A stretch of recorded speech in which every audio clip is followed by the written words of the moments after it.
Bonjour, nous sommes devant la ferme du Manet à Montigny-le-Bretonneux et nous allons vous proposer un petit voyage dans le temps.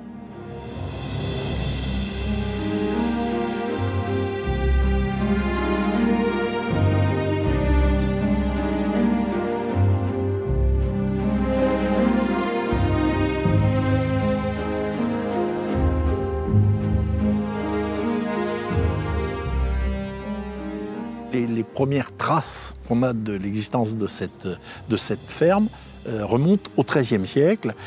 C'était un manoir seigneurial. D'ailleurs, on peut se poser la question de savoir si Manet ne vient pas de manoir ou, autre hypothèse, ça peut venir du vieux français magno qui signifiait maison. Au XVIIe siècle, cette ferme va être acquise par l'abbaye de Port-Royal, qui se trouve juste à côté, à Magny-les-Hameaux.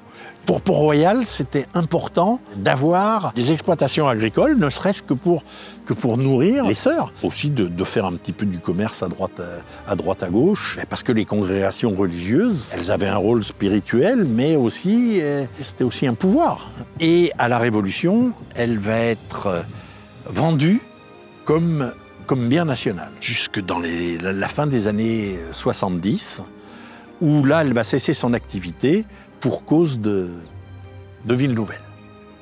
Il y a, à mon avis, 3 bâtiments principaux.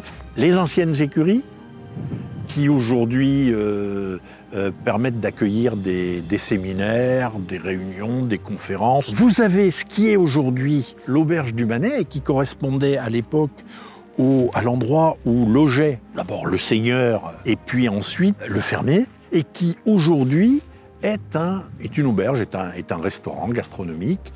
Et d'ailleurs, le porche qui personnalisait l'entrée de la ferme, on le retrouve un petit peu avec l'entrée de l'auberge. Le 3e bâtiment, qui a joué un rôle essentiel du temps où la ferme était en activité et qui continue à jouer un rôle essentiel avec la ferme restructurée, c'est la grange.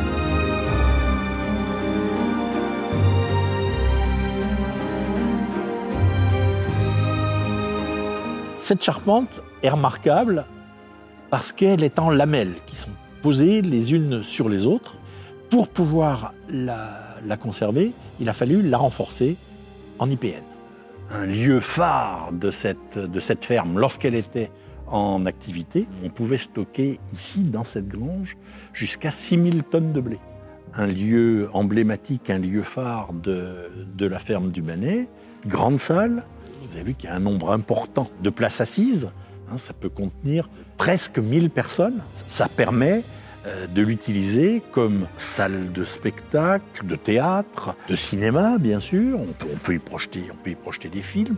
On peut y accueillir des artistes, des chanteurs, un endroit qui continue à faire battre un petit peu le cœur de la commune aujourd'hui.